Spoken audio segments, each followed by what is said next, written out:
This is Anglia with the news for the East and West.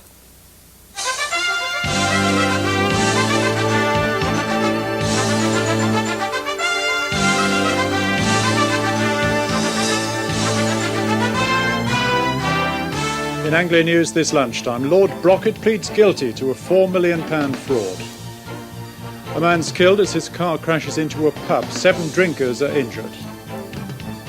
And why stealing a kiss under the mistletoe won't be so easy this Christmas.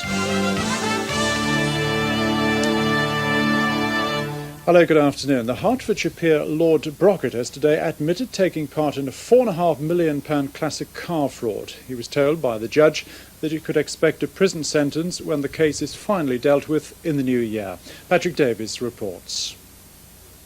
Looking strained and worried, Lord Brocket arrived at Luton Crown Court this morning. He was facing a charge of conspiracy to defraud, following the disappearance of classic Ferraris from his ancestral estate at Brocket Hall. Once in court, in an unexpected development, he admitted the charge. Today, Judge Daniel Rodwell QC told the 43-year-old peer that only a custodial sentence could be passed, but said the length of that sentence could be determined by a pre-sentence report. After the case, Lord Brocket had this to say. My solicitor's given a statement. I'd rather not say anything at the moment. Other than when the full facts are known, then I think you might understand a little bit more about it. But I'd rather not say anything at the moment. The case was adjourned for 28 days. Lord Brocket was granted bail.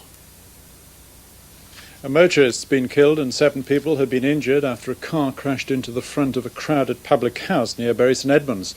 The accident happened at the Bennett Arms in Rougham just before closing time. Lindsay Brooke reports. There were about 20 people taking part in a crib game at the Bennett Arms in Rougham at about 10:20 last night. The league match had just finished when the car crashed through the front wall and window. People were sent flying across the room as the car came to rest with just its back wheels still on the road outside. As I came in the door, all I could see was smoke, dust, I don't know what it was, and people injured, bleeding and screaming. It was horrific. 4 people sitting at a table by the window took the full impact of the crash. They were thrown to the back of the bar. One person who was sitting at the table says he doesn't know how he got out alive. The motorist died in the accident. 7 people were taken to hospital. I didn't see it, but they told me they were just thrown out of the room. One man's head went through the glass in the door. One neighbour said she heard a car race past at high speed seconds before the accident.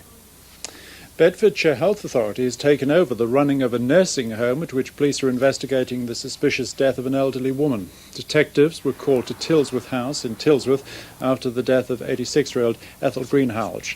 They're also examining 5 other deaths at the private home. A former member of staff has been questioned by police. The Health Authority has successfully applied to magistrates to take over the running of the home. 45 beds have been taken out of service at the Queen Elizabeth Hospital in King's Lynn due to a shortage of staff. Hospital managers say a combination of sickness, maternity leave and unfilled vacancies has reduced staff numbers by 200. A blind dog from Wyboston on the Bedfordshire border with Cambridgeshire has had her sight restored and is now so well she's training for obedience competitions. Diane Stradling reports. Earlier this year, it would have been impossible for Fern to carry out this simple training exercise. Hereditary cataracts in both eyes had been diagnosed when she was just 2.5, and by spring of this year, she'd gone completely blind. In May, surgery at the Small Animal Hospital in Newmarket restored sight in one of Fern's eyes. Then, in September, a second operation produced, in owner Nicky's opinion, little short of miraculous results.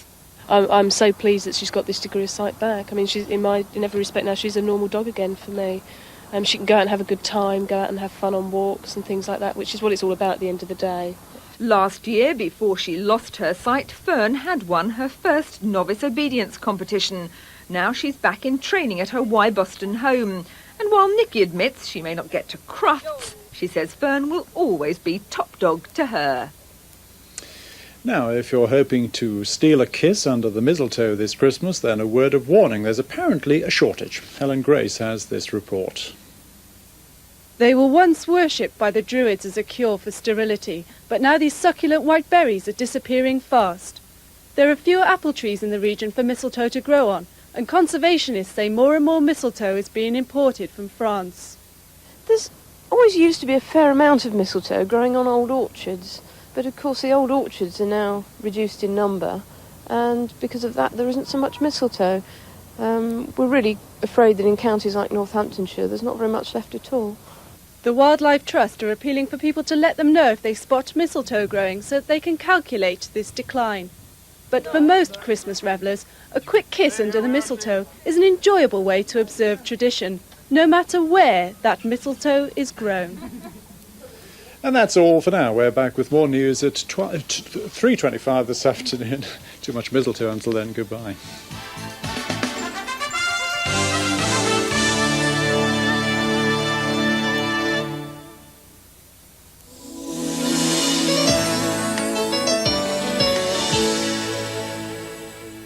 Hello, good afternoon. So it looks we've got quite a battle developing over the next few days between cold air moving down from the north and much milder air trying to come up from the south. There's certainly going to be some rain and quite possibly still the risk of some sleet or snow, though the air is not quite cold enough for us to be totally certain that it will all turn to sleet or snow. But as I say, there remains that risk. I'll show you what's happening on the chart at 11 o'clock. We have this cold air already feeding quite some way down the North Sea, bringing with it some heavy sleet or snow showers. At the same time, this milder air is pushing up from the south, and it's marked by this weak front, at the moment relatively weak, but becoming more active all the time, along the south coast of the country. That's going to nudge it a little bit further north for a time, then push away, and then further frontal systems will be pushing up from the southwest on Thursday. We can see the battle on the satellite pictures. The colder Arctic air is shown by this showery area of cloud, which, as I say, is pushing quite some way down the North Sea. That is very cold air indeed. At the same time, it's this layered cloud which marks the milder air, which is trying to push up from the south, but all the time it's being sort of pushed away as it runs up against that colder air. Now, the forecast chart for midday tomorrow shows this first frontal system having got a bit closer overnight, beginning to push away southeastwards as this ridge builds down from Iceland just for a time, because there are further frontal systems gathering down to the southwest, and they'll tend to nudge everything northwards again as we go into Thursday. It's on Thursday we've got particular problems, I think, as we may well find that as rain pushes up from the south, it does turn to sleet or snow in quite a few places. Back to this afternoon, with no snow around at the moment. It's a cloudy, grey, misty, very murky and quite miserable sort of day, with outbreaks of rain and drizzle, and if anything I think the rain will become heavier and more persistent as we go through the afternoon and into the evening.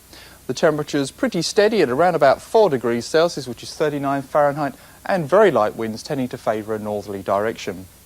So I think as we go into the evening and night, a lot of cloud around, some fairly heavy outbreaks of rain, particularly in the southern half of the area.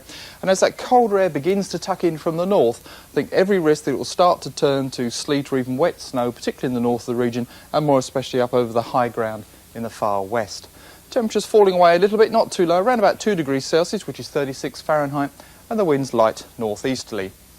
So then into tomorrow morning, well again, a lot of cloud, a rather grey and gloomy start to the day, outbreaks of rain, and from more central and northern parts northwards there could even be some sleet or wet snow. That gradually pushing its way southwards as we go through the day, brightening up just a little bit in the north, but then later on in the day, 1 or 2 wintry showers will start to affect the Norfolk coast. A cold day, 3 Celsius is 37 Fahrenheit. The wind's picking up from the northwest, making it feel even colder. Then on Thursday, I think we'll find rain, sleet and possibly snow spreading in.